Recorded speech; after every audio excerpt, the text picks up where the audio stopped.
Welcome back to Outside Views. I'm glad you're joining me today for a discussion that touches on politics, global development, and the long shadow of Brexit.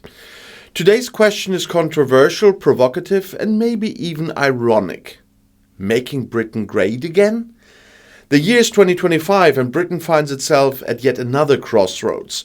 Following closely behind the US government's abrupt decision to freeze all international development aid, the UK has just announced severe cuts to its own international aid budget.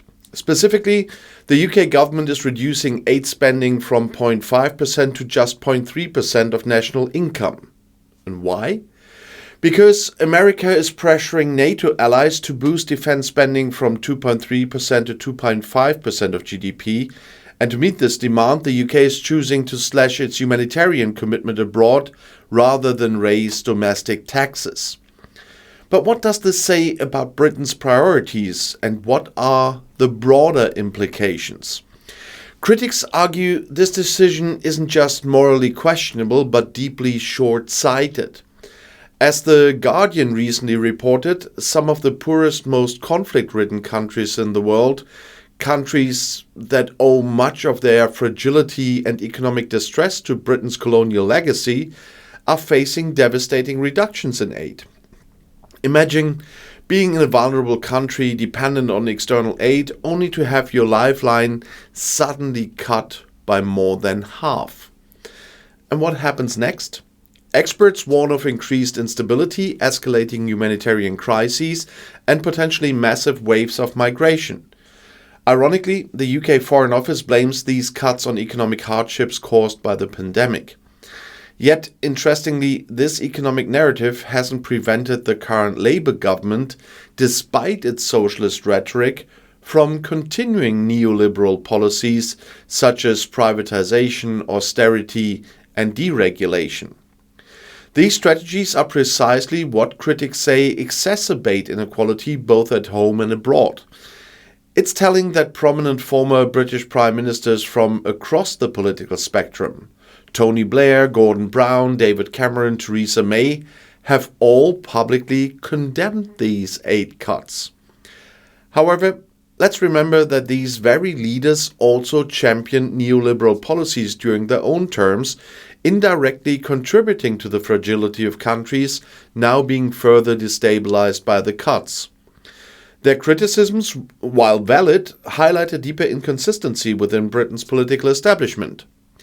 To understand this fully, we need to reflect briefly on the changing nature of international aid itself. Aid has never simply been altruistic. It has always been a powerful soft power tool to influence geopolitical interests. Back in 2020, Boris Johnson merged the UK's Department for International Development with the Foreign Office, signalling a clear strategic alignment between foreign policy and development aid. Similar shifts happened in the US under President Trump and in Australia under Tony Abbott. These moves signify a global trend toward overtly politicizing aid. Now, with the UK's dramatic cuts, the international community fears a domino effect. Already, major European countries like Germany, France, Belgium, and the Netherlands have significantly reduced their own aid budgets. Germany has gradually shrunk its contributions, the Netherlands slashed its budget by 30%, Belgium by 25%, and France by a massive 37%. The collective impact of these reductions isn't just felt by the countries receiving aid. It weakens multilateral agencies and NGOs dependent on collective international funding. But who benefits from this withdrawal? Well, predictably, the gap is increasingly being filled by global powers like China. The shift doesn't merely mean a redistribution of financial influence, it represents a profound reshaping of global geopolitical alignments. China's strategic use of aid as a diplomatic tool could potentially give it even greater influence over the political and economic landscapes of developing countries. In short, Britain's attempt to make itself great again through increased defense spending at the expense of humanitarian aid could ironically diminish its international influence, leaving strategic gaps quickly filled by rivals.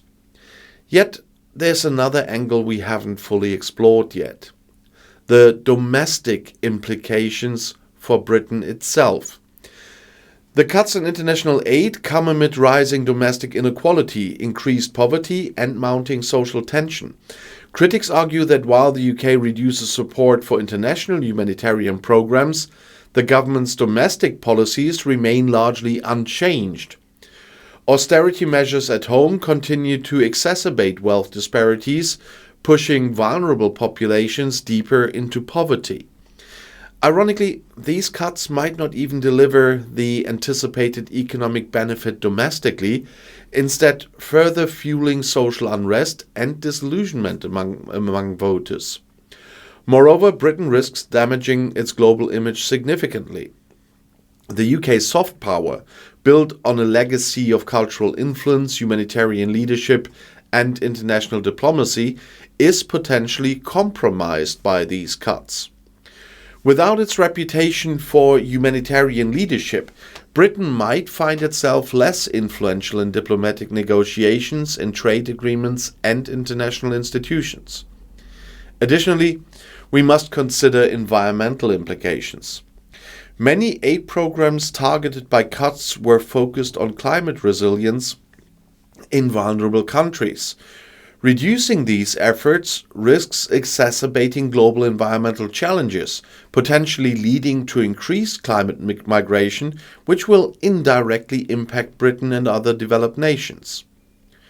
Furthermore, reduced British aid to multilateral agencies could also weaken critical global institutions such as the United Nations and the World Health Organization. Britain's diminished role may indirectly embolden nations less committed to democratic and human rights values to influence these organizations more strongly.